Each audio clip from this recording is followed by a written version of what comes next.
having the gifts of grace and life and speaking words of grace to build up the body. In the body of Christ, we have gifts that differ according to the grace given to us as a result of our experience of Christ. We need to exercise the gifts of grace and life and speak grace to the saints for the building up of the body of Christ. Everything in the church life as the reality of the body of Christ should be in the grace of God and by the grace of God. The practical church life and the building up of the body of Christ comes forth from our inward enjoyment of grace of God. The more we enjoy the grace of God, the more we are built up as the body of Christ. God called us into the fellowship, the participation, the communion of His Son. We have been called, positioned, and qualified to enjoy God as grace. As we enjoy grace, He regenerates us, renews us, transforms us, and conforms us until we are fully conformed to the image of the firstborn Son of God, Jesus Christ, to match Him and be His corporate expression. This happens not merely by God's outward perfecting or by the environment around us causing us to have some inward change. This happens by our enjoyment of God as grace and our learning to minister grace to others by our speaking.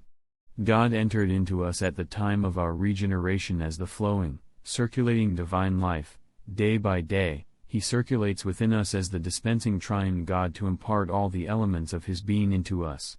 May we learn to open to Him and give Him access to every part of our being so that He would continually impart all that He is into us. He is the God of all grace, and when we contact Christ, we receive grace upon grace. Though we may suffer a little while, the God of all grace will Himself perfect us, establish us, strengthen us, and ground us. He operates in us in His economy through many steps to accomplish His purpose. It is He who operates in us both the willing and the working for His good pleasure, and we simply cooperate with Him by enjoying God as grace. Hallelujah! God is in Christ to be our life and life supply for our enjoyment, and we can enjoy God in Christ as grace to be our all-sufficient, all-inclusive supply for us to live the Christian life and build up the church as the organic body of Christ. How wonderful and simple this is! We just open to the circulating triune God and we allow Him to flow in and flow out. The more we open to Him, pray, call on His name, and fellowship with Him and with the saints, the more the circulating triune God is dispensing all that He is into our being for our enjoyment. The spontaneous result and issue of this dispensing is the church as the body of Christ, and the church life is being enriched as we enjoy the grace of God with our spirit again and again. Experience the grace of Christ to have the gifts of grace and life for the building up of the church. Romans 12:6-7 speaks of some particular kind of gifts, the gifts of grace and life. We have gifts that differ according to the grace given to us, according to the proportion of faith. Grace is not something outward that God does for us or gives us. Grace is simply God in Christ for our enjoyment. As we enjoy grace, which is the divine life, it brings with it certain skills and abilities, which are gifts. These are the gifts of grace and life. The more we believers in Christ enjoy God, the more we receive and assimilate His divine element into our being, and the more out of this divine element there will be an issue, something that proceeds, some gift, skill, or ability. These are not the miraculous gifts spoken of in Corinthians, these are the functions or skills of the divine life we have enjoyed and experienced. The gifts of grace and life are according to grace, they are granted to us according to the measure of life. The more we enjoy the Lord, the more the gift is granted to us. If we don't enjoy the Lord, however, these gifts are not granted to us in a large measure. If we as members of the body of Christ enjoy the life of God to a high degree, we will receive a higher gift, but if our enjoyment of the life of God is limited, our gift is also limited. The measure of our gift is limited by the extent to which we have enjoyed the divine life as grace within us. The gifts of grace and life are not miraculous but normal, and they issue out of our enjoyment of God as grace. These gifts, as enumerated in Rom. 12, are like the abilities of the members of our body, and include prophecy, service, teaching, exhortation, giving, leading, and showing mercy. Showing mercy is a gift of grace and life, something like a skill that issues out of our enjoyment of Christ as grace. The more we enjoy the triune God as grace, the more the divine element comes into our being to be our life for our enjoyment. As the divine life is being wrought into our being and we grow in life by the enjoyment of God as grace, we have some skills or abilities, which are the gifts of grace and life. These are for the building up of the church as the organic body of Christ.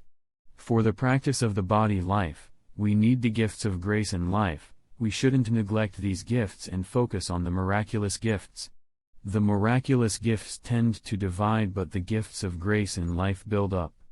The gifts of grace and life are necessary for the building up of the church. We need to enjoy Christ as grace and allow Him to increase and spread in our being so that we may have these gifts for the building up of the church.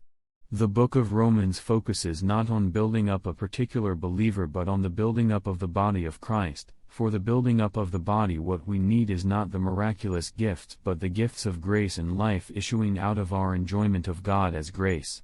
The divine dispensing of the divine Trinity transmits God Himself into us as life into us for our enjoyment. Out of this dispensing, there are some provisions that accompany our growth in life.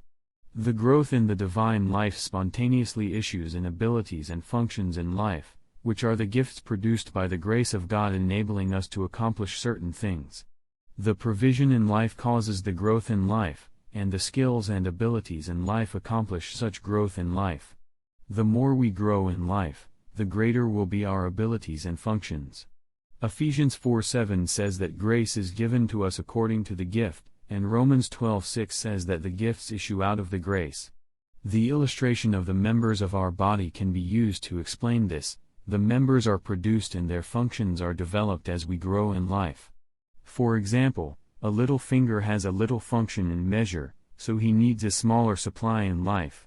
The leg, however, has a bigger function and therefore needs a bigger supply in life. Grace is the divine life that produces and supplies the gifts, and the gifts are given to us according to the measure of grace. May we grow in life day by day, and may we develop and use the gifts of grace and life for the building up of the church as the body of Christ. Lord Jesus, we want to enjoy God in Christ as grace to be our life and our everything for our growth in life and for the building up of the church of the body of Christ. Keep us under the divine dispensing of God as grace so that we may have the gifts of grace and life for the practice of the church life. Amen. Lord, grow in us. Increase our enjoyment of Christ. May we receive and assimilate the grace of God, the divine life, so that the gifts of grace and life would spontaneously issue out of grace for the building up of the church as the organic body of Christ.